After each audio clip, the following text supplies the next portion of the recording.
Do you guys want to see something really cool? There is something dead cool behind this door. All right, you lot.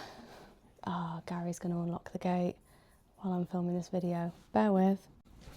All right, you lot. Bit of a different one this week. I feel like I say that every week. Bit of a different one, but I mean, my job's incredibly varied. What we do here is very varied. The side quests are numerous. So this week I've been racking my brain on what I want to film, what I want to show you guys. I do have a list. So whenever people leave like comments and questions, I do kind of in my Google Notes make a little list of like ideas for future videos. But I feel like the last few videos have been very talky. Just me staring at the camera, going on at you all about stuff. So I wanted to show you guys some actual work, because believe it or not, I do actually do some work when I'm at work. But it's been such a weird couple of weeks that I haven't really had something, like a single thing that I could just film in its entirety and show you guys. So what I thought I'd do is this week try something a little bit different. We're going to do like a week in the life of. So it is Monday morning. It's currently 7 a.m. on Monday morning. Ugh, gross. So I thought I would, throughout the week, I've got a few different things that I'm getting up to. So I'm just going to prop up my phone or just like film what I'm doing as I'm doing it. And hopefully I will be able to string it all together into a sort of cohesive video so you guys can see a sort of weekly roundup of what I've been up to. So let's try that, shall we? Oh, also, if you'd be good enough to stick around until the end of this video, because I've got like a few little updates and a couple of little announcements to make. So stick around, guys. Okay, right, this is my week. Let's go. Monday morning.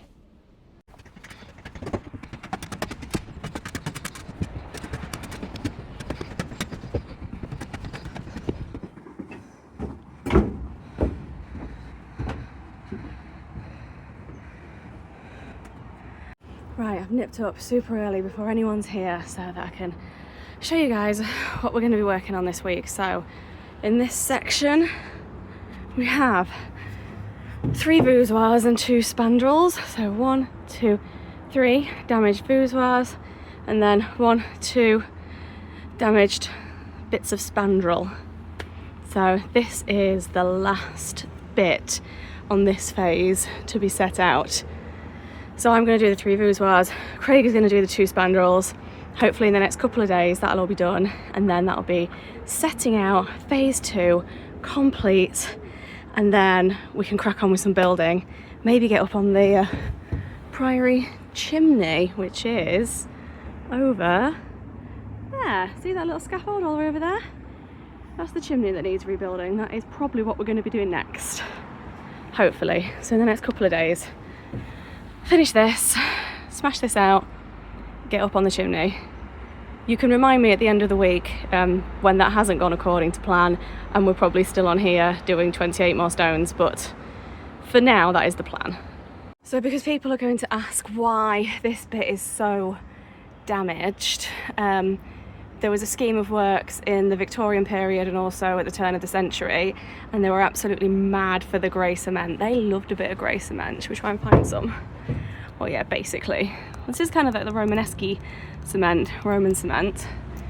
This stuff, horrible, impervious, kind of non-breathable, definitely not lime-based cement, which is trapping in all of the moisture.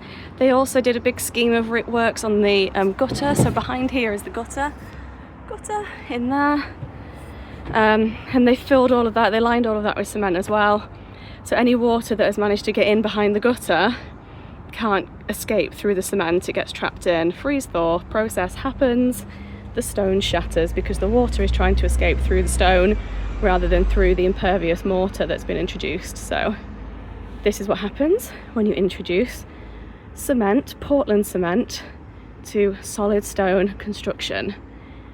The water tries to come out through the stone, it shatters, then we end up with this nonsense. So this one should be a carved flower because I think it goes face flower, face flower. So I'm gonna set these out today. Let's go.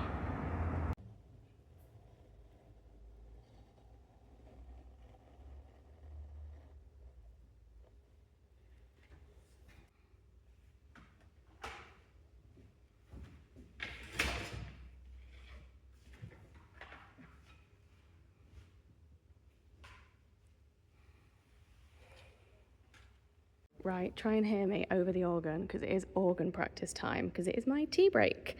But I thought I'd stay up here and show you guys what I've been doing this morning.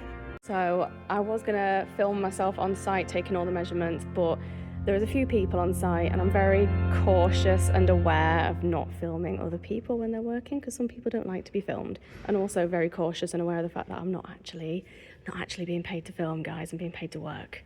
So I'm very aware of just getting on with my job and not faffing about filming stuff when I shouldn't be. So that is why I'm up here on my tea break showing you guys what I've done. Anyway, after all of that babble, let's actually look at what I've done. So these are the 3 voussoirs, 1, 2, 3, that I'm setting out. We already have the curve, that's what that is over there, because we actually set some out on the last phase of work. So luckily, didn't have to plot a curve with a 12-meter radius because that would have been not so fun. So already had the curve, and what I've done is I took on site a reverse, that's what this is, technical reverse, lots of pizza boxes, and then I bosh the reverse on here, and then I kind of calculate the radius of each circle to make them neat, because obviously this isn't neat, these aren't perfect, so I kind of bisect it and find the radius, and once I'm happy that it looks really neat, I'll then make another reverse out of plastic, which is over there, take that up, offer it up to the stone to make sure it definitely still fits, which it does, so then I can ink my drawing and it is accurate. So this is the profile, but because there are carvings in the middle, I have to do the carving block. So that's what that is. So I've measured out the section of the carving block here, and then on the face mold templates, I've obviously measured the distance in from each joint where each carving block is and the width of each carving block, and that's what they are. So this is drawn to scale. Oh, the bells. The bells always go off when I'm filming, guys. Right, I'm not competing with the organ and the bells. Let's try this again. So, as I just mentioned, face molds, section. This is my little sketchbook that I took up on site. So, as I've mentioned previously, I have absolutely no qualms in measuring stuff in millimeters and inches. Sometimes inches fit, sometimes millimeters fit. And before someone says, but the cathedral was built in inches, no, it wasn't.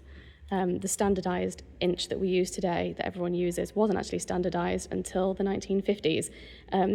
Things were called inches, but they were different measurements depending on which different cities, different countries, different towns all had their different versions of an inch. So the Lincoln inch might have been different to a Yorkshire inch. We are not entirely sure what that would have been because we've got no records of it here. So sometimes inches fit, sometimes millimeters fit, and that is okay because I'm just using these to then recreate them life size on paper. So my next job after I've been down and had my cup of tea is to get some plastic, lay it over, trace the templates onto the plastic and make the templates and the job cards to go down to the masons. I've also got a cutting list, so this is the block sizes for each block, so I'll add these measurements to a cutting list, which is over there somewhere, and then that is what will go to the cutting facility, and the sawyer will cut our blocks and then deliver them to the workshop. So that's it really, that is the whole process.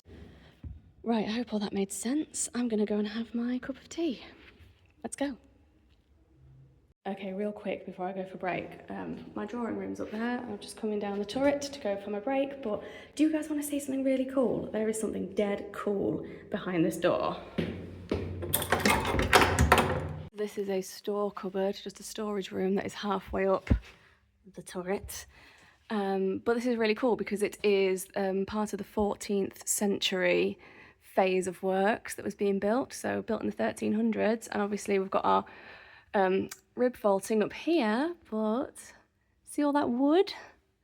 That is leftover kind of former for the webbing between the vaulting. So they would have had wooden formers, holding the arches up, basically the same way that you build an arch. You have a kind of reverse of the arch in wood, and then you put the blocks on, and then you would drop that former. They also had some wood across here to support the webbing as they built it from the other side. So on the other side of that is just solid stone, and they've just never taken the wood out. So that is some, 14th century, over 700-year-old planks of wood that were put in place when they were building this vaulting. And now it's the storeroom, so it's just going to stay there forever. Anyway, right, now we can go. Bosh, done. Boudoirs, drawing, templates. Next job. What are we doing next, Craig? That's it. Completed it. Good. We can go home then. Okay. Right. Didn't know how that arrows. Where are we going, Craig? Upstairs. Upstairs. Side quest. Cathedral side quest number 1. Okay, let's go.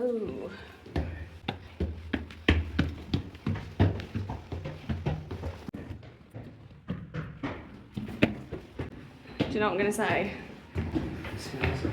It smells really weird in this turret. There is a weird smell just in this turret.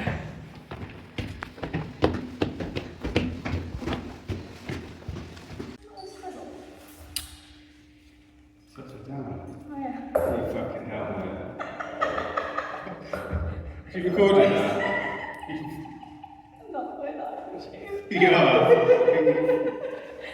Oh my god, that's so much training.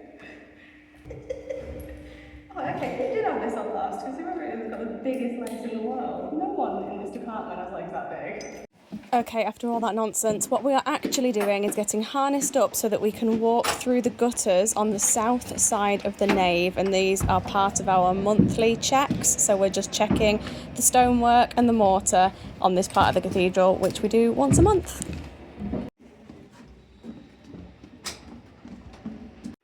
So cathedral-sized gutters are massive. They're just like big water slides, really, made of lead. And we have these wires on the places where there are no parapet so that we can clip on with our harnesses and work safely. Oh yeah, there's a lot of feathers.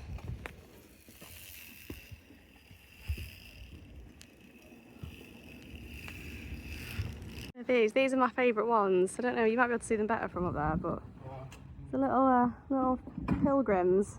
Well, that's the little beastie. And then that guy, he's the little pilgrim. I think there's another one on the other side.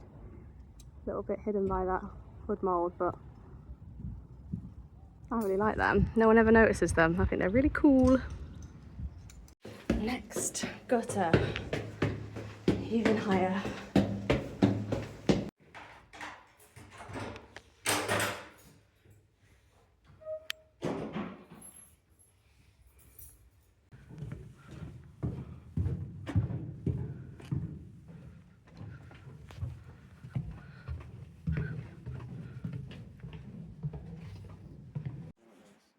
Right, nice.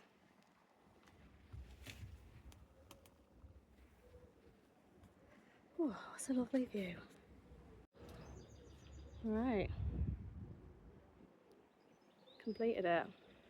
This is the second gutter. So a minute ago we were down there in that gutter. Now we're up here in this gutter.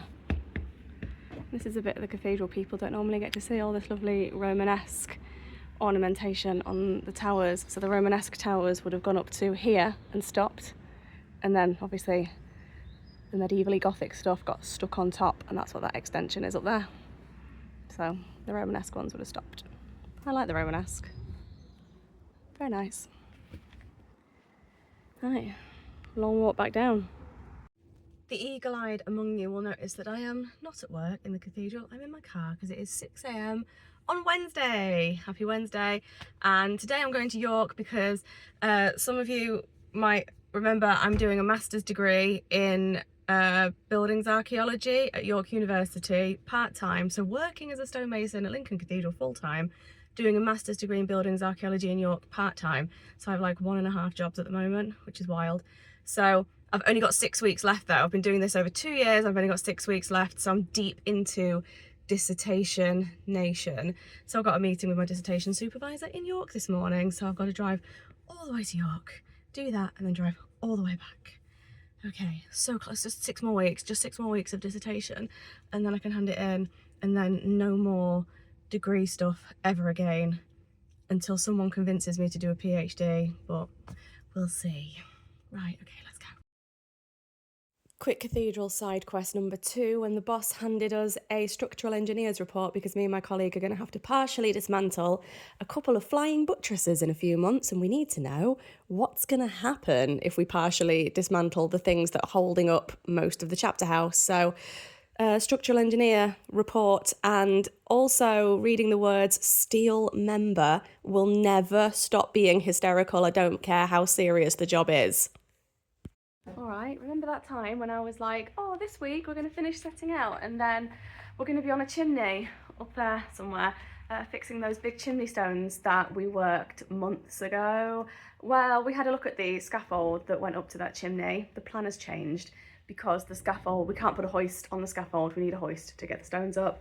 So now we have to decide whether we're going to significantly change the scaffold in order to install a hoist, or, plot twist, we're going to get a crane and we're going to crane the stones in from the priory yard over the priory onto the top of the scaffold. So no chimney building this week, pending crane. So I'm back in the workshop working stone. Ta-da! Where is it? There it is. So yeah, it's Thursday and I'm going to be spending Thursday, Friday working stone, which is quite nice. All right.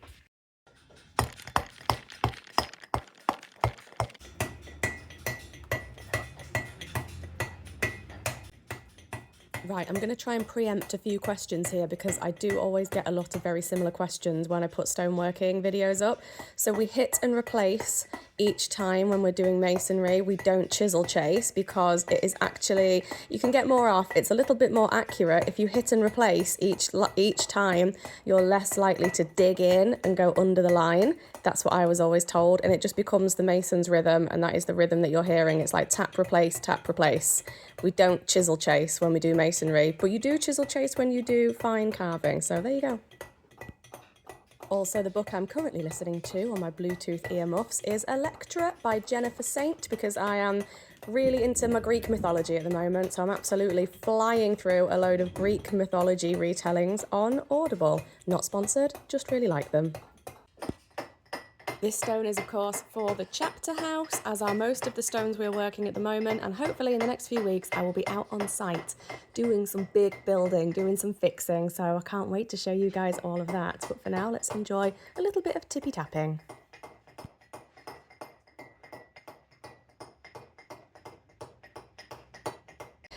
That was my week. That was quite a normal week, really. So hopefully that wasn't too boring, and hopefully you guys got a bit of an insight into what we get up to here in Cathedral World.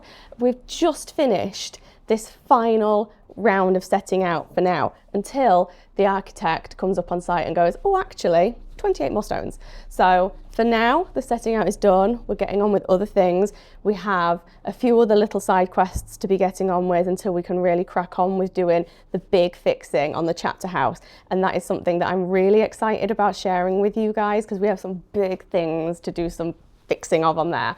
And that'll be big, long, chunky videos coming up. So I said at the beginning that I had a couple of little announcements and little life updates.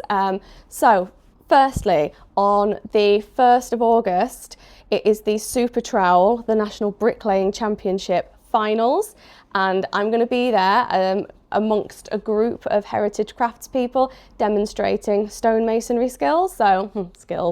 So I'm going to be carving a crocket very similar to what I did at the installer show last month. So if you want to come to Super Trowel, firstly, the tickets are free. It's an amazing day out. There's so much going on. It's not just the bricklaying like finals, which is, even if you're not a bricklayer, it's still pretty impressive to watch people lay like 800 bricks in an hour. Is mad. They also have, I think they're doing like a kind of world's strongest man, woman, person competition, but like strongest tradie competition there at the same time. There's like games and fun for all the family and food and drinks, and it's just like a lovely day out. So I will put a link for tickets in the description. Right, next thing, I'm checking my list. I've written a list on my stone of things to tell you. Second thing, I have an Amazon storefront now. I did it, I finally did it, I figured it out. So in the past, I've done whole videos on book recommendations, just recommendations for like bits and pieces that I use around the workshop, drawing, setting out, working stone, that kind of thing. And a few people quite often ask me for links. A few people have asked me if I have an Amazon storefront. So I have made a little Amazon store with various lists for different categories of like book recommendations and bits and pieces. So I will put a link to that in the description of this video. I'll figure out if I can put that link anywhere else in YouTube. And so, yeah, if you guys want to see my book recommendations or recommendations for like drawing things and stuff like that, check out my Amazon thing. I know not everyone likes giving their money to Amazon. I know it's not ideal, but for now, it's kind of the only solution I can come up with to having a place where I can send you guys for all of my recommendations until I can come up with a better system. That is what we're going with. Okay, another couple of little things that I am super excited about. In September, I'm going to be going to Salisbury Cathedral to do a little bit of filming with a good friend of mine who is the archaeologist at Salisbury. And while I'm there, I'm also going to be camping and visiting a few sites. So keep your eye out for Salisbury Cathedral related stuff. Very excited about that. But the big announcement is, and I am so excited, and I'm pretty sure I'm allowed to talk about this now. I mean, it's happening, it's been approved, it's official. Pending visas, so hopefully we can get our visas sorted in time. So just fingers crossed we get the visas. But if all goes to plan, in October, me and my colleague Craig and my boss Mike, who is acting chapter clerk, head mason person, we're all going to be going to Washington to work on the Washington National Cathedral with the team of stonemasons there, and I'm so excited. So yeah, expect lots of, well, at the end of October, expect lots of videos of me and my colleagues getting to run around and play being stonemasons on Washington DC National, the American National Cathedral. So yeah, very excited about that. I bought a new camera, especially just for that. I'm going to try and be a proper YouTuber and do like proper YouTube things with a real camera. Imagine. Right, so I think that's it. That's the roundup. Lots going on. I hope this video was insightful and entertaining in some way. I've got a whole list of videos that I want to make, but as always, if you would like to put any suggestions in the comments, any questions, I do read all the comments. I do make notes about what people want to see. Oh, and YouTube really likes it if I say, if you would like to like and subscribe, I would be ever so grateful. But you don't have to if you don't want to, that's cool too. As always, thank you all for watching. It's like 7:30 in the morning, so I think I better go to work. Bye.